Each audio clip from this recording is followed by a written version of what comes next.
Hi friends, welcome back to lights on life. So ఈ వీడియోలో నేను హౌస్ వీకెండ్లో నేను చేసిన క్లీనింగ్ యాక్టివిటీస్ చూపించాలనుకున్నా. సో ఫ్రిడ్జ్ అయితే ఇంత డర్టీగా ఫుల్ ఆఫ్ కవర్స్తో ఎలా పడితే అలా పెట్టాను ఇన్ని డేస్. సో ఆ ఫ్రిడ్జ్ క్లీన్ చేశాను, డైనింగ్ ఏరియా క్లీన్ చేశాను, డైనింగ్ మొత్తం ఏరియా మొత్తం క్లీన్ చేశాను. అండ్ హాల్ అన్నీ నీట్గా అరేంజ్ చేసుకోవాలి. అవన్నీ ప్రజెంట్ అయితే ఇది సిచ్యువేషన్. మార్నింగ్ నేను కుకింగ్ స్టార్ట్ చేసే టైంకి ఎక్కడక్కడ ఉన్నాయి థింగ్స్ అన్నీ. అండ్ డిషెస్ వాష్ చేయాలి, బాల్కనీ క్లీన్ చేయాలి, అండ్ క్లాత్స్ అన్నీ ఆర్గనైజ్ చేయాలి, మిషన్ వాష్కి వేయాలి. సో డైనింగ్ ఏరియా పక్కన మొత్తం స్లాబ్ అంతా అయితే క్లమ్జీగా ఫిల్ అయింది.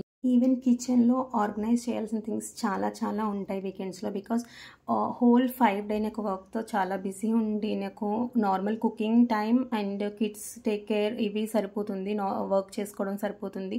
సో నాకు ఆర్గనైజ్ చేసుకోవడం అస్సలు కుదరదు. అండ్ గ్రోసరీస్ ఏమి ఫినిష్ అయిపోయాయి. నాకు ఈజీ యాక్సెస్ ఉండాలంటే నేను ల్యాడర్లో క్రాకరీ యూనిట్లో పెట్టిన గ్రోసరీస్ తెచ్చినవన్నీ నేను ఫిలప్ చేస్తూ ఉంటాను కంటైనర్స్లో. లేకపోతే నాకు కుకింగ్ టైం చాలా ఎక్కువ అయిపోతుంది అన్నీ వెతుక్కునేసరికి. సో నేను వీకెండ్లో ఫస్ట్ అంటే క్లీనింగ్ ఆబ్వియస్లీ అంటే మొత్తం హౌస్ ఒకే వీక్ అవ్వదు. సో హాఫ్ అయినా చేస్తాను, కొంచెమైనా చేస్తాను. సో అలాంటి ఈ వీకెండ్లో నేను కిచెన్, ఫ్రిడ్జ్ అండ్ డైనింగ్ పక్కన ఏరియా అండ్ వాష్ ఏరియా చూపించాలనుకుంటున్నాను నేను చేసినవి. So half day almost ప్యారలీ cooking ఒక పక్కన చేస్తూ నేను క్లీన్ చేసిన యాక్టివిటీస్ అయితే మీతో షేర్ చేయాలనుకుంటున్నాను. సో యూట్యూబ్లో ఇలాంటి వీడియోస్, క్లీనింగ్ వీడియోస్ చూస్తే ఆబ్వియస్లీ కైండ్ ఆఫ్ మోటివేషనల్ కదా. సో నేను ఎప్పుడైనా యూట్యూబ్లో ఇలా క్లీనింగ్ యాక్టివిటీస్ చూసి చాలా మోటివేట్ అయిపోతూ ఉంటాను. సో అలా చూసినప్పుడు నేను కూడా చాలా క్లీన్ చేయాలి, వెంటనే వెళ్ళి వాష్రూమ్స్ క్లీన్ చేయడం, బాల్కనీస్ క్లీన్ చేయడం ఇలా చేస్తూ ఉంటా. సో మేబీ ఈ వీడియో చూసి ఎవరికైనా క్లీన్ చేసి ఆర్గనైజ్ చేసుకోవాలనిపిస్తే గ్రేట్ కదా, మనల్ని చూసి కూడా ఎవరైనా మోటివేట్ అయితే. So happy for that. అందుకని నేనైతే షేర్ చేయాలనుకుంటున్నాను. సో మా వీడియోస్ అయితే మీకు నచ్చినట్టయితే లైక్ అయితే చేయండి. సో లైక్ చేయడం వల్ల మరికొంతమందికి రికమెండ్ అవుతుంది యూట్యూబ్ వీడియో. సో దట్ ఇంకొంచెం మంది చూస్తారు, యూస్ఫుల్ అవుతుంది కొంతమందికి అయినా సరే. అండ్ నేనైతే గ్రోసరీస్ అన్నీ ఫిలప్ చేస్తున్నాను.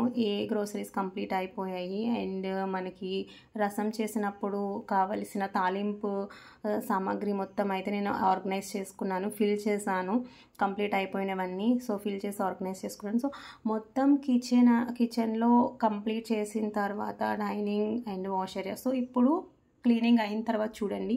సో ఫస్ట్ అయితే క్లీనింగ్ లేనప్పుడు కదా ఇవన్నీ డిషెస్ అండ్ మాప్ స్టిక్ అంటే మాప్ పెట్టుకున్న క్లాత్స్ ఇవన్నీ క్లీన్ చేసుకున్నాను. ఫ్లోర్ క్లీన్ చేసా, బట్టలన్నీ వాష్ చేశాను, రిమైనింగ్ క్లోత్స్ వాషింగ్ మిషన్ వేసాను. సో బాల్కనీ అయితే నాకు కంప్లీట్గా క్లీన్ అయిపోయింది. డైనింగ్ ఏరియా కూడా, డైనింగ్ టేబుల్ కూడా క్లీన్ అయిపోయింది. And then coming back to fridge. So ఫ్రిడ్జ్లో కూడా మొత్తం అన్ని థింగ్స్ కవర్స్ అన్నీ తీసి పడేసాను. ఓన్లీ వెజిటేబుల్స్ ఉన్నవి మాత్రమే కవర్స్ ఉంచాను.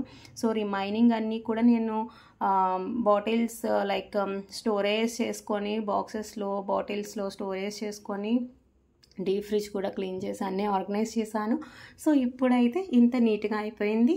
And then coming to kitchen. So కిచెన్లో చూస్తే స్టార్ట్ ఫ్రమ్ ఆనియన్ బాస్కెట్ నుంచి నేను అన్నీ క్లియర్గా బాటిల్స్ అన్నీ ఆర్గనైజ్గా పెట్టుకున్నాను. అన్నెసెసరీ థింగ్స్ నాకు రెగ్యులర్ యూసేస్లో ఇది అవసరం లేదు, చాలా రేర్గా తీస్తాను, అన్నివి కబోర్డ్స్లో పెట్టాను. అండ్ కుకింగ్ కూడా అయిపోయింది అప్పటికి. ఓన్లీ స్వీట్ పొటాటో చిన్బాబ్ గురించి నేను కుక్ చేస్తున్నా. Apart from that cooking also completed. And then look అయితే ఇలా వచ్చింది. సో క్లీన్ చేయాల్సిన బాటిల్స్, స్పైస్ బాటిల్స్ ఆల్ అన్నీ నేను క్లీన్ చేసేసుకున్నాను ఆల్రెడీ. అండ్ ఇక్కడ కూడా ఇలా క్లియర్ అయిపోయింది. సో మీకు ఈ వీడియో నచ్చితే లైక్ చేయండి, సబ్స్క్రైబ్ చేయండి. Thank you for watching. Bye.